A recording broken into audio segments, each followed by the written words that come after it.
Hi friends, this is Sarvesh. आज का जो विषय है ये है एज के बढ़ते ही क्रोध के न्यूरॉन्स बहुत तेज़ी से एक्टिव हो जाते हैं। एज के बढ़ते ही क्रोध के न्यूरॉन्स बहुत तेज़ी से एक्टिव हो जाते हैं। इसका साइंटिफिक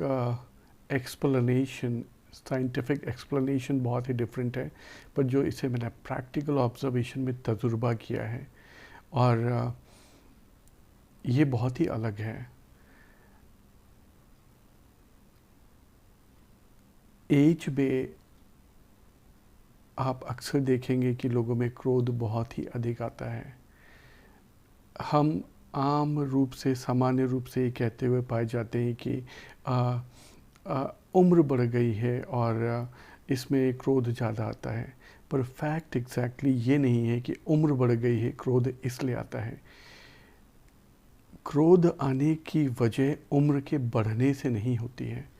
क्रोध के आने की जो एक्चुअल वजह है वो ज़िंदगी के पैटर्न, जब आप बचपन में थे, जब आप जवानी में थे, जिन पलों को आपने भरपूर और बहुत ही हद या ज़्यादा प्रायोरिटाइज करके आपने जिया है, वो आपके उम्र के बढ़ने पे वो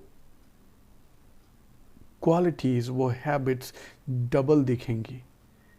उदाहरण के लिए, अगर आप बचपन से खुशनुमा माहौल में रहे हैं, खुशनुमा रहे हैं और एक हैप्पीली लाइफ में रहे हैं, आपकी टीन एज, आप जब यंग थे उस एज में जो चीज़ों को आपने ज़्यादा प्रायोरिटाइज करके आपने ज़िंदगी को जी है, उसके जस्ट डबल आपके उम्र के एज के एक पड़ाव पर वो जस्ट डबल मिलेगा। अगर आपने अपने जीवन को यंग एज पे अगर आपने बहुत ही शानदार ब्रिलियंस इंटेलेक्चुअलिज्म में जिया है, तो आपके ब्रेन के न्यूरॉन्स जब आप उम्र के एक पड़ाव पे होंगे तो वो उसके जस्ट डबल मैच्योर और एक्टिव होंगे।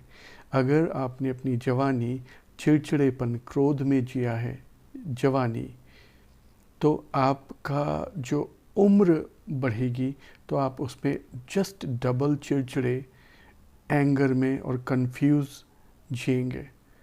अगर आपने अपनी ज़िंदगी को एक ब्यूटीफुल इमोशन में, प्रेम में, लव में, एक पीस ऑफ माइंड में जिया है, तो वो जस्ट डबल आपके एज के पड़ाव में उम्र के आप इसे जस्ट डबल फील करेंगे और आप इसे और ब्यूटीफुली जिएंगे।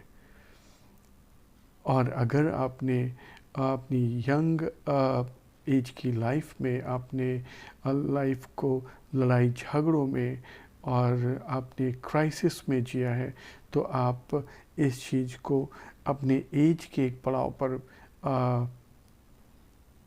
आप और तकलीफ़ में और पीड़ा में काटेंगे। ये मैं एक्सेप्शंस और ऑलवेज देयर, पर मैं एक मेजॉरिटी, एक बहुत ही इसका परसेंटेज की मैं बात करूं तो ये हाई परसेंटेज पे मैं बात कर रहा हूँ। Exceptions are always there. अगर आपके दिमाग में कोई एक एग्जाम्पल आपके तो नहीं, आप तो गलत हैं और ये चीज़ें ऐसे नहीं होती हैं और ये आपका ओपिनियन गलत है, पर ये मैंने प्रैक्टिकल एक अंडरस्टैंडिंग पे, एक सर्वे पे और एक डिस्कशन पे जाने के बाद मैंने आपको ये रिज़ल्ट रखा है। इसके साइंटिफिक एक्सप्लेनेशन बहुत अलग है। और पर जो मैंने न्यूरॉन्स की बात कही है, और ये ब्रेन के कोऑर्डिनेशन पे, ये न्यूरॉन्स में चेंजेस उम्र के बढ़ने पे होता है। और इसका एक तरीके से आप ये कह सकते हैं कि जो लाइफ के पैटर्न आपने पहले से बना रखे हैं अपनी यंग एज पे, और वही चीज़ें जो हैं आपके एज के बढ़ने पे बहुत ज़्यादा आती हैं। और इन्हें प्रैक्टिकली एक्सपीरियंस किया है और मैंने इसे समझा है, तो मैंने यही पाया है कि जो चीज़ आपने जिस पैटर्न को या जिस चीज़ को आपने यंग एज पे जिया है, वो आपके एक एज के पहुंचने पे उसकी इंटेंसिटी डबल होती है और उसके रिजल्ट्स डबल होते हैं।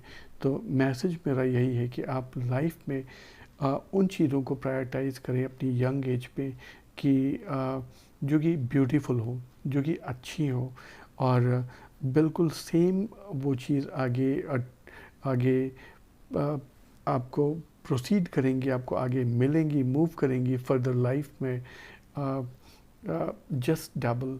और ये मैंने एक टेस्ट में बिल्कुल एज इट इज़ एग्जैक्टली यही पाया जो मैं आपको समझा रहा हूँ। और तो मेरा मैसेज यही है कि अधिकतर आप देखेंगे कि मैरिड लाइफ होती है और लोग जो है एक यंग एज पे अगर उस चीज़ को अच्छे से सेटल नहीं कर पाते, तो वो उनके आगे एज की लाइफ में एक क्वारल, लड़ाई झगड़े और डिससेटिस्फैक्शन में रहता है। और ऐसी बहुत सारे एग्जांपल्स हैं। और ये चीज़ें मेरे दिमाग में इसलिए आई क्योंकि जब मैंने ये पाया कि मैंने एक कन्फ्लिक्ट को देखा एक एज पे, और एक मेरा ऑब्जर्वेशन था। ऐसे मैंने कई चीज़ों पे जब मैंने ऑब्जर्वेशन बैठाई तो मेरे को ये रिज़ल्ट यही निकल के आया कि बढ़ती उम्र के एक एज पर क्रोध के न्यूरॉन्स बहुत एक्टिव हो जाते हैं। तो जब मैंने एक पर्सनालिटी को मैं समझता हूँ, एक जानता हूँ, जब मैंने उसको टेस्ट करके देखा तो मैंने एक यंग एज के ऐसे में 2-3 केसेस मैंने देखे यंग एज की, जो एक मेरे दिमाग में एक इमेज, एक परसेप्शन थी, उसको मैंने जब एज के आगे देखा तो मेरे समझ में आया कि ये जस्ट डबल इंटेंसिटी में चीज़ें हैं। और कन्फ्यूजन भी होता है साथ में माइंड में, और एक क्लैरिटी नहीं होती है। पर अगर मैं इसी चीज़ को उसी एज ग्रुप में दूसरों को चेक करके देखूं तो उनमें पीस ऑफ माइंड होती है, उनका ब्रॉड माइंड हो जाता है, उनमें क्लैरिटी होती है। और इसी तरीके से जब मैंने केस को स्टडी किया तीसरे इंसान पे, जो कि